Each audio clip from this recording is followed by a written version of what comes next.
Welcome to Shiny New Clients, the marketing podcast that helps you attract shiny new clients to your business. We'll talk about social media, what makes people buy, how to go viral, and marketing psychology, all in 20 minutes or less. Whether you're a coach, a stylist, or a wedding planner, if you've got a service-based business to sell, this is the show you need to fill your calendar. I'm Jenna Warriner, your new marketing coach, and this is Shiny New Clients. So you've got a thing you love to do, a thing that you think you could make money doing. So you start a business, you slap a price on it, and clients start coming in. The most magical moment is when you book a client and they're not friends and family and they're not a referral and they've just found you, and it's so validating. And I feel like for a lot of us, that's the moment where we're like, I think I have a business. I think I have a business on my hands. You start delivering your service, and then you find out there's all these other things that you need to do in order to run a business. It's not just about that delivery. It's not just about serving your clients. It's also the marketing and the sales and the bookkeeping and the project management and the managing your own time. And now you realize you're living inside this whole beast of a thing. You probably downloaded Canva and found yourself becoming a graphic designer, making little flyers, and you probably became a web designer to whip yourself up a Squarespace site, and suddenly you've got all these jobs inside your job, and all you want to do is serve your clients and do the thing you're good at. And then some days you're so tired from running this whole beast of a business and all these other things that you start to resent your clients and you don't even enjoy the delivery. Does that resonate? I know that that's where I found myself a lot of days. Or you know what? A lot of days at the beginning of my business, I think I was too tired to even know what was going on or to even identify why I was tired. I was too tired to know why I was tired. But now looking back at that time in my business, when I went from making a couple $100 a month to a couple $1,000 a month to a few $1,000s some months, I'm reflecting on some of the most monumental changes that I made that you might not expect. And I am so excited to share them with you in hopes that you can make these changes too if you find yourself needing them. And maybe we can turn down some of that overwork, some of that resentment, and replace it with sleek business systems. One of the biggest changes that I made in my business was streamlining how I communicate with my clients and how I allow my clients to communicate with me. And when I made this change, it was so scary and it did not go well and it did not go smooth. And I still would never go back. I wanted to apply to work with someone just last week. And in order to apply to work with her, I needed to provide my cell phone number. And that made me go, okay, I'm not going to work with this person. Even though it had a little disclaimer and it said, we will only use your number to text you a reminder of the Zoom call that we have set up. I was like, nope. Hard and fast, I have a boundary, and that boundary came because I gave out my phone number too much, and now none of my clients have my phone number, and I only use my phone and texting for friends and family. The only person who has my phone number who I work with is my operations manager, Lara. And even still, she will only use it if she really has to, maybe I'm driving and she needs to call me. Other than that, we communicate through Slack and through email. So what happened back in the day was I allowed my clients to reach out to me in any way. We would talk on the phone, we would text, we would chat through Messenger. Sometimes they would DM me on Instagram, we would email. And if you choose to communicate with your clients in all those ways, that is totally fine. For me, I thought that I was helping them by being easy to communicate with. I thought that by not having a lot of boundaries around it, it meant that they would like me more and be happier with my service because we could use a communication style that worked for them. But what it ended up doing was really blurring the lines between my life and my work and making it really easy for me to miss stuff because, you read a text and if you don't act on it right then in that moment, then it's easy to lose. And if you read a text, because of the type of person I am, 9 times out of 10, if there's an action step, I'm going to stop what I'm doing and then take that action step. And now productivity is out the window because you're like task switching and client switching back and forth. Plus, when you start to get a bunch of clients, now your number's going out far and wide all over to people. And boundaries don't come naturally to me. I had to learn how to have boundaries in every way, shape, or form. So for you, it might be easy to get a text from a client at 10 p.m. and ignore it, but it was not natural to me. I didn't feel good. I won't be able to stop thinking about it. So there came a time when I switched all of my clients over to new communication systems, and not all of them liked it. Another thing was I instituted Calendly. So you might be familiar with Calendly or Acuity, which is a online scheduling tool, so you can give your calendar to someone with openings available. So maybe you only take calls on like Tuesdays and Thursdays. You can have those times open and the person can select a time and book a Zoom call, and you both get the Zoom invite and you both get the link, and it automates the whole process. One of my clients gave me a lot of sass. She said she didn't want to book a call to talk to me. She wanted to just talk to me when she wanted to talk to me. And I had a meltdown when I was setting up Calendly because it meant I needed to change my calendar over. Like, I truly had a meltdown. My coach to this day still makes fun of me for it. I had a meltdown setting it up. Like, it wasn't a smooth process, but it was a necessary process. And I could not go back. It would be insane for me to go back. I could never go back to the old way of doing things.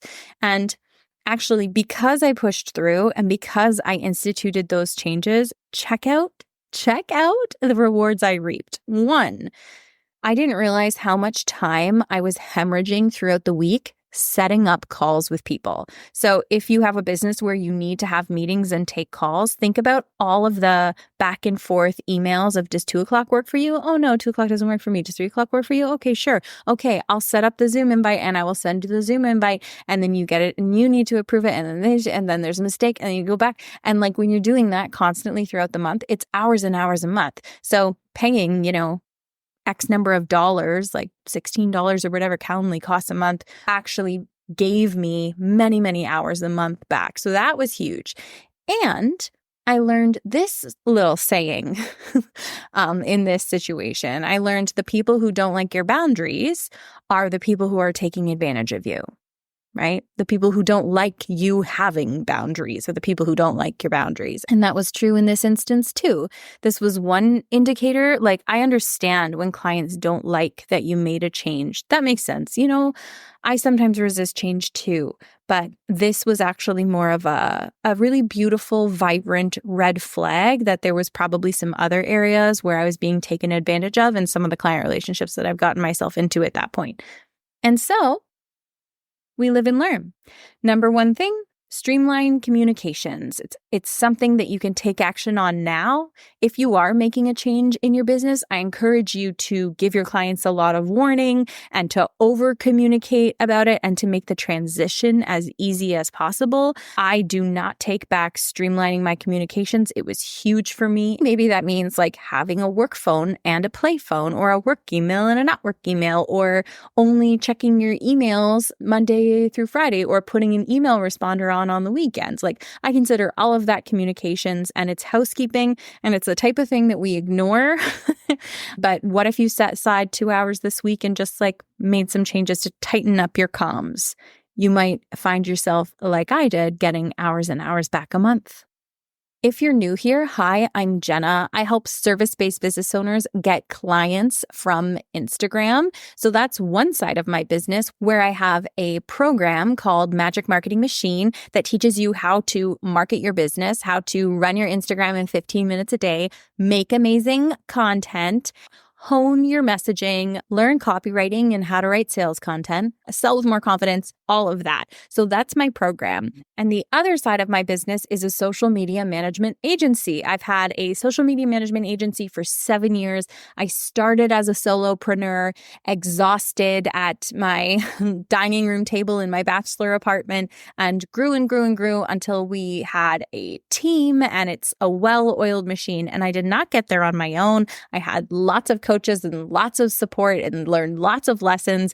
But just for your reference, that is the business that I'm referring to, I've seen inside many, many, many businesses and done their marketing for them. And that meant having lots of clients and lots of offers. And so the next big major change I made, and this was under direct advisement from my business coach at the time. I did not think of this myself, but it was to give everyone the same thing. Oh my gosh. It's one of those things where once you learn it, you're like, oh yeah, that makes so much more sense. But let's think about McDonald's here.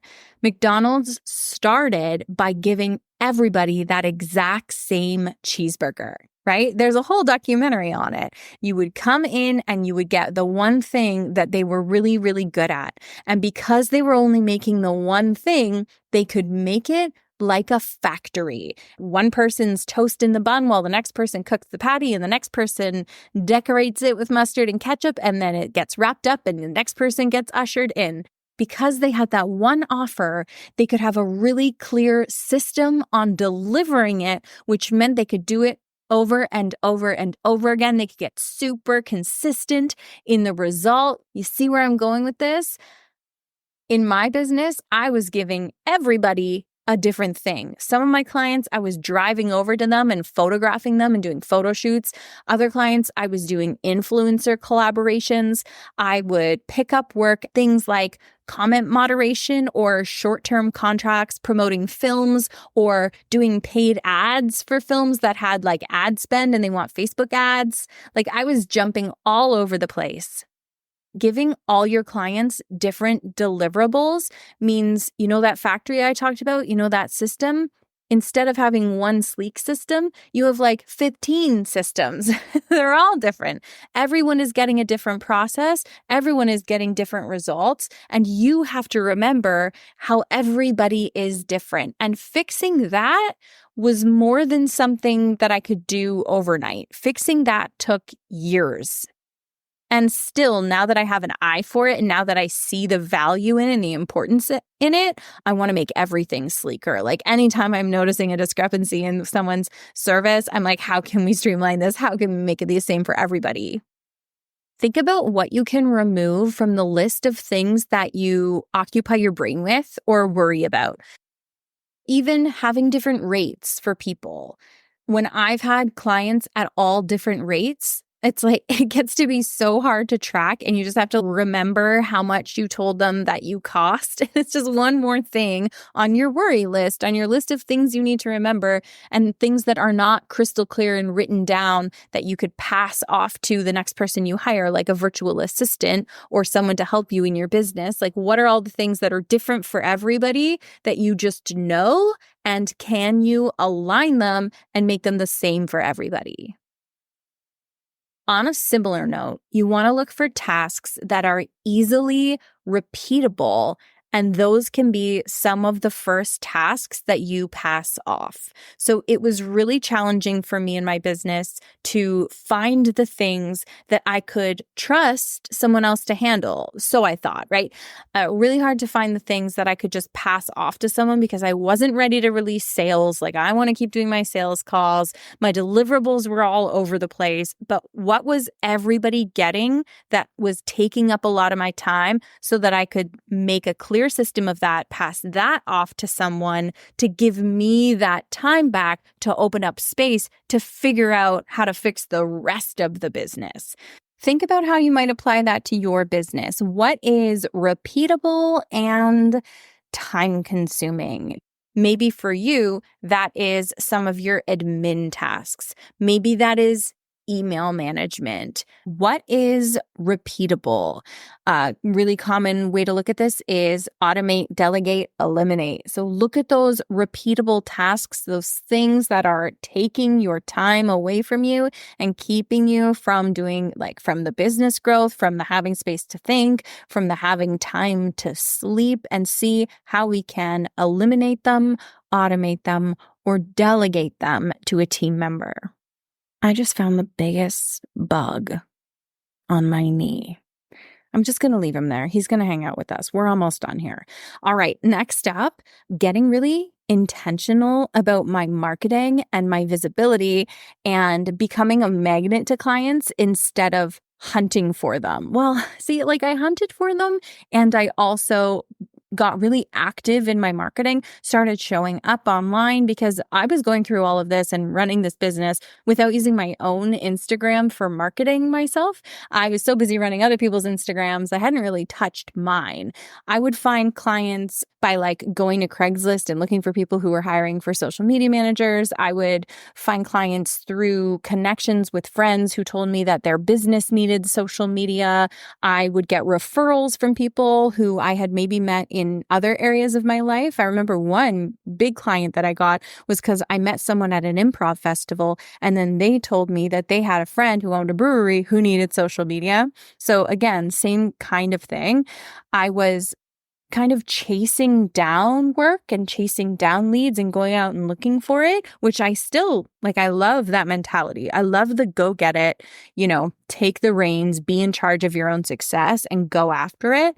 And then also, I think we want to balance that out with putting up your personal billboard sign and calling clients to you as well. So part of our energy is going to be going out there and getting them, but that can be really tiring. So while one hand is going out there and getting clients, let the other one be waving on top of your head. That's your website. That's maybe a blog. That's guesting on podcasts. That's creating Instagram content. That's being on TikTok and social media. That's all of these things, guesting in other people's communities, waving your hand above your head saying, "Hi, I'm over here. If you need me, come over to me." And that's going to make a really big difference because you are only one person, and you going out there one-to-one chasing down leads can get you work. But wouldn't it be nice if people found you? Wouldn't it be nice if people came to you? Wouldn't it be nice if you open your DMs every single day and see messages from people who aren't friends, who aren't family, who aren't referrals, but have come to you because you showed up in your marketing and you put your face up there on a virtual billboard and called people in? My friend, I am going to go put this little bug out on the back patio. I hope you get a second to sit out on the back patio today. I hope this episode has helped. If it did, if there's anything in this episode that you are going to take away and implement or gave you a moment of like, wow, Jenna, thanks for that, please do me a solid and leave me 5 stars on whatever platform you're listening on. It really helps the show get out to other entrepreneurs who can also benefit from them. Plus, you'd be making my damn day. Thank you so much for being here, and I'll see you in the next one.